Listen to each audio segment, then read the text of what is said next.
अभी मेरे कल जो हैं कल 1 तारीख को यूपीपीसीएस मेंस के एग्ज़ाम ख़त्म हुए। सो बेसिकली इस पूरे वीडियो की सीरीज़ में मुझे क्या करना है कि मैंने जो कुछ भी अपने पेपर में किया, जो कुछ मेरा माइंडसेट था, जिस तरह से मैंने क्वेश्चंस को अटेम्प्ट किए और उस दौरान मेरी क्या थॉट प्रोसेस थी, अपने पूरे एग्ज़ाम हॉल के एक्सपीरियंस को, अपनी प्रिपरेशन को मैं इन वीडियोज़ में डॉक्यूमेंट कर रही हूँ, सो दैट इससे प्राइमरली मुझे ही कभी फ्यूचर में फ़ायदा मिल सकता है। कभी मुझे यूपीएससी का मेंस देना हो या यूपीपीसीएस के ही कोई और मेंस देने हो फ्यूचर में, तो मुझे फ़ायदा मिल सकता है। बिकॉज़ मेरी कॉपी जो है वो तो अब चली गई है हमेशा के लिए, मुझे वो दोबारा कभी देखने को मिलेगी नहीं, एंड अब जो भी आएगा वो रिज़ल्ट ही आएगा। सो बेसिकली मैंने क्या किया है, उन चीज़ों के डॉक्यूमेंटेशन का काम मैं इन वीडियो में कर रही हूँ। हाँ, पहला जो एग्ज़ाम था मेरा, वो तो सुबह हिंदी का था। अभी फ़िलहाल हम एस्से की बात करते हैं। तो एस्से का पेपर मेरा दोपहर 2 से लेकर के 5 बजे तक था। उसमें मैंने 2 तरह के एस्से आए हुए थे। 3 तरह के एस्से हमें करने होते हैं। तो इसमें खंड ए में से मैंने द्विखंडी व्यक्तित्व में बटी हुई नारी, इसको चुना है। एंड सेकंड में मैंने भारतीय अर्थव्यवस्था में कृषि की भूमिका को चुना है। एंड थर्ड में मैंने दूरदर्शन अपसंस्कृति की अगुवाई कर रहा है, इसको चुना है। तो मुझे पहले लगा था कि मुझे जनधन, गरीबों का सारथी, ये चुनना चाहिए था, लेकिन फिर बाद में मुझे लगा कि इसमें शायद मैं बहुत लंबा ऐसे ना लिख पाऊँ। मतलब कंटेंट मेरे पास है तो, लेकिन उतना क्रिएटिविटी नहीं आ पाएगी या उतना कुछ मैं ज़्यादा ऐड ना कर पाऊँ। सो इसलिए मैंने थर्ड वाला चूज़ किया।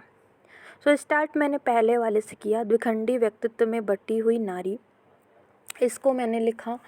अच्छा, मैंने एस्से के लिए अलग से कोई प्रिपरेशन नहीं की थी। एस्से के लिए केवल जो इतना काम किया था कि एक छोटी डायरी थी मेरे पास, उस डायरी में मैंने कुछ कोट्स लिख लिए थे फीमेल्स के रिलेटेड, कुछ वो भी एक दिन पहले ही नेट से देख के लिखे थे।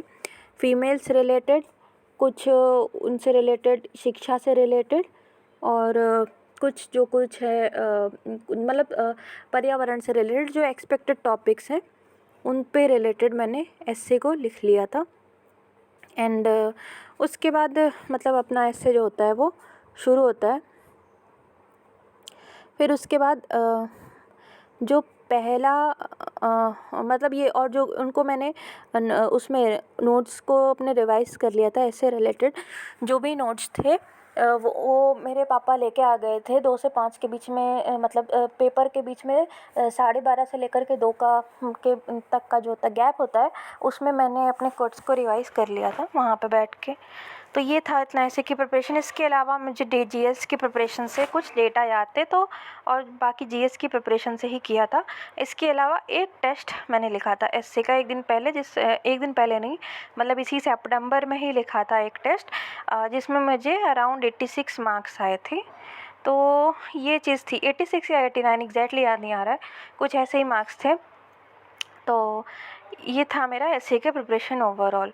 सो बेसिकली मैंने पहला एस्से जो था ये अपना द्विखंडी व्यक्तित्व में बटी नारी, इसको चुना था मैंने। लेकिन पहले ही तीनों के अपने वो बना लिए थे, एक जो ढांचा होता है उसको बना लिया था पहले ही, और ये ढांचा बनाने में अराउंड 45 मिनट लगे थे तीनों एस्से के। 2:45 से मैंने अपना एस्से लिखना शुरू किया। तो पहला ऐसे लिखा मैंने, द्विखंडी व्यक्तित्व में बटी नारी। इसमें मैंने शुरुआत की थी, नारी तुम केवल श्रद्धा हो, विश्वास रजत न पग तल में पीयूष स्रोत सी बहा करो। जयशंकर प्रसाद की लाइन है, इनसे शुरुआत की। फिर लिखा कि मैंने कि क्या नारी केवल श्रद्धा है, क्या नारी शक्ति नहीं है।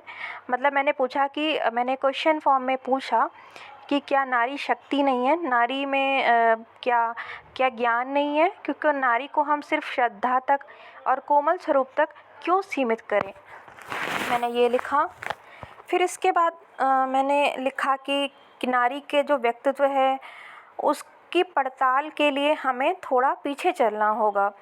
तो उसके लिए हम गए पीछे और मैंने इसमें एंशिएंट टाइम में गार्गी और अपाला की बात की कि वहाँ वहाँ पे चीज़ें काफ़ी सही थी, नारी की स्टेटस इक्वल थी। फिर धीरे धीरे उसकी स्थिति गिरती गई एंड जब अंग्रेज़ आए तो स्थिति इतनी बुरी हो गई कि हमारे यहाँ काफ़ी सारी कुप्रथाएं आ गई, जैसे सती प्रथा, पर्दा प्रथा वगैरह। और इसके बाद हमने रिफ़ॉर्म्स की बात की कि कुछ रिफ़ॉर्म्स किए, जिन जिन लोगों ने रिफ़ॉर्म्स किए उन इक्वल स्टेटस देने का काम के लिए प्रयास किया। तो उसमें मैंने राजा राम मोहन रॉय, ईश्वर चंद्र विद्यासागर, ज्योतिबा फुले, इन सब का नाम लिखा। फिर उसके बाद मैंने बात की कि जब हमारा देश आज़ाद हो गया तो काफ़ी सारे राइट्स भी दिए गए, लेकिन अभी भी स्थिति उतनी अच्छी नहीं थी।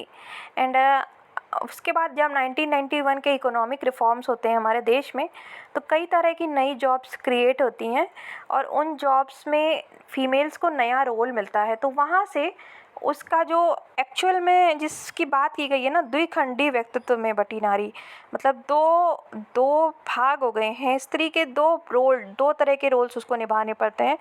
तो वो शुरुआत वहाँ से होती है, क्योंकि उसे जॉब करनी है और उसे घर भी देखना है। दोनों तरह के चैलेंजेस हैं।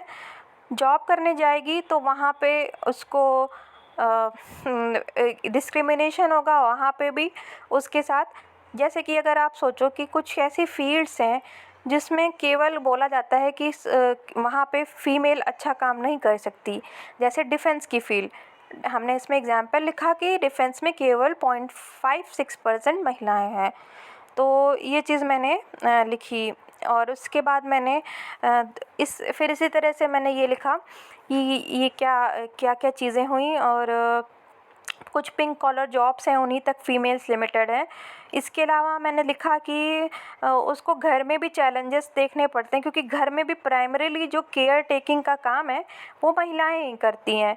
जैसे मैंने इसमें एक और एग्जांपल के तौर पे एक इंदिरा नूई जी का एक इंटरव्यू मैंने देखा था। उसमें वो बोल रही थी कि एक बार उनकी सास ने कहा कि आज तुम्हारा ऑफिस में प्रमोशन हुआ है, इससे मुझे मतलब नहीं है, मुझे इस बात से मतलब है कि क्या घर में तुमने खाना बनाया है कि नहीं। तो मैंने इस बात को मेंशन किया। फिर मैंने लिखा कि इन चीज़ों को लिखने के बाद वही मैंने कहा कि अब उसकी हेल्थ की स्टेटस भी काफ़ी बुरी है। 53% फ़ीमेल जो हैं वो अभी भी वो एनेमिक हैं। देन मैंने कहा कि इसमें गवर्नमेंट कुछ जो एफ़र्ट्स कर रही है सोसाइटी की पेट्रियार्कल सोच को बदलने के लिए, उनके नाम लिखे।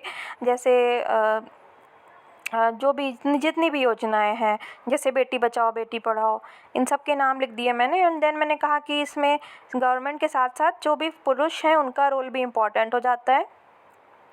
फिर बाद में हमने बोला कि देखिए सिर्फ अगर हम नारी को इक्वल स्टेटस दे देते हैं, उसको हम सिर्फ एक श्रद्धा या एक उसको रोल के डिवीज़न की बजाय हम उसको एक पूरे व्यक्तित्व के तौर पर देखें और उसके व्यक्तित्व के पोटेंशियल को यूज़ करेंगे तो सबका लाभ है, सिर्फ उसका लाभ नहीं है। जैसे कि जैसे जितने भी हमारे एनवायरनमेंट की प्रॉब्लम है या जो कुछ भी प्रॉब्लम है वर्ल्ड में, जैसे इंडिया में, कि अगर महिलाएं 27% जीडीपी में महिलाएं अगर जीडीपी में इक्वल पार्टिसिपेशन करती हैं तो भारत की जीडीपी 27% बढ़ जाएगी, ऐसा IMF का एक डेटा है। एंड